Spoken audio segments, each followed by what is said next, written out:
വാക്കുകൾ കൃത്യമായി ശ്രദ്ധിക്കണം.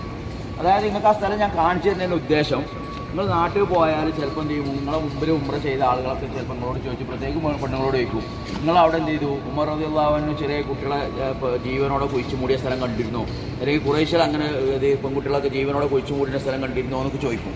അപ്പോൾ അങ്ങനെ സ്ഥലം സത്യത്തിൽ എന്തില്ല, മക്കയിലില്ല. പിന്നെ അതാണ് എന്ന് പറഞ്ഞ് കാണിച്ചു കൊടുക്കുന്ന ഒരു സ്ഥലം എന്തുണ്ട്, ഇവിടെ ഉണ്ട്.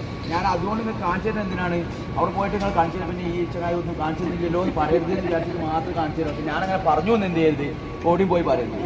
അതെന്ത് ആ സ്ഥലം കാണിച്ചു തരാം, ഇവിടെയാണ് എന്നാണ് പറയുന്നത്, കുട്ടികളെ ജീവനോടെ കുറിച്ച് മൂടുന്ന സ്ഥലം, അതേപോലെ തന്നെ സുമയ്യ ബീവിൻ്റെ ഖബറുണ്ട്, അങ്ങനെ പലതും പറഞ്ഞ് വരുത്തുന്ന ഒരു സ്ഥലമാണ്. ഇതൊരു സത്യത്തിലൊരു മക്ബറയാണ്. ഇത് വെച്ചാൽ ജാഹിലിയ കാലത്ത്, റസൂലുള്ളാഹിന്റെ കാലത്തിനൊക്കെ മുമ്പായിട്ട് ജാഹിലിയ കാലത്ത് ഖുറൈശികളുടെ ഒരു വിഭാഗം ആളുകളുണ്ട്, അവരുടെ മക്ബറയായിരുന്നു. അവരിൽപ്പെട്ട ആളുകൾ മറവട്ടാലും ബനി മഖ്സൂഫ്, അബൂജാഹിലിൻ്റെ ഗോത്രം, അവരിവിടെ മരിച്ചാലും മറവട്ട്.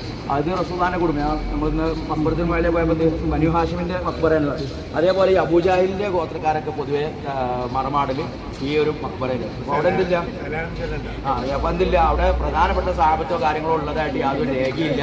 പക്ഷെ ആ മക്ബറയെ കാണിച്ചു തരുന്നത് എന്തുകൊണ്ടാണ്, നാളെ നാട്ടിൽ പോയാൽ ഈ ചോദ്യം ചോദിക്കുമ്പോൾ വിചാരിച്ചു പറ്റിക്കപ്പെട്ടല്ലോ എന്ന് വിചാരിക്കണം. സ്ഥലം കാണിച്ചു തരാം. മക്ബറത്ത് ഷുബൈക്ക എന്ന് പറയും. എന്താണ് പേര്, മക്ബറത്ത് ഷുബൈക്ക. ഈ മക്ബറത്ത് ഷുബൈക്കാണ് ഇത്രയും ചരിത്രങ്ങളൊക്കെ ഒരു പറയാറുള്ളത്. ഈ ഭാഗത്ത് ബിൽഡിംഗ് ഒന്നും ഇല്ലാത്ത കുറച്ച് സ്ഥലങ്ങളുണ്ട്. ഇതൊരു മക്ബറയാണ്, അതുകൊണ്ടാണ് ഇവിടെ ബിൽഡിംഗ് ഒന്നും കെട്ടാത്തത്. ഇതിൻ്റെ പേരാണ് മക്ബറത്ത് ഷുബൈക്ക എന്ന് പറയുന്നത്. പക്ഷേ ഇതിൽ പറയപ്പെടുന്ന ചരിത്രങ്ങളൊന്നുമില്ല.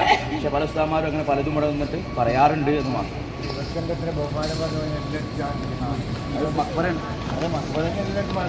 ഈ മക്കയിലൊരു ഈ ഫ്ലാഗ് പോലത്തെ ഒരു അസുഖം പിടിപെട്ട സമയത്ത് കുറേ ആൾക്കാർ വഫാത്തായപ്പോൾ ഇവിടെ മറവ് ചെയ്തു.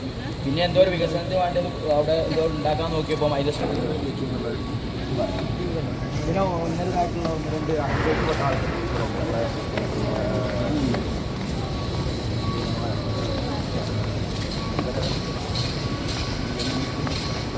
ഞങ്ങളുടെ ആ കബീലിൻ്റെ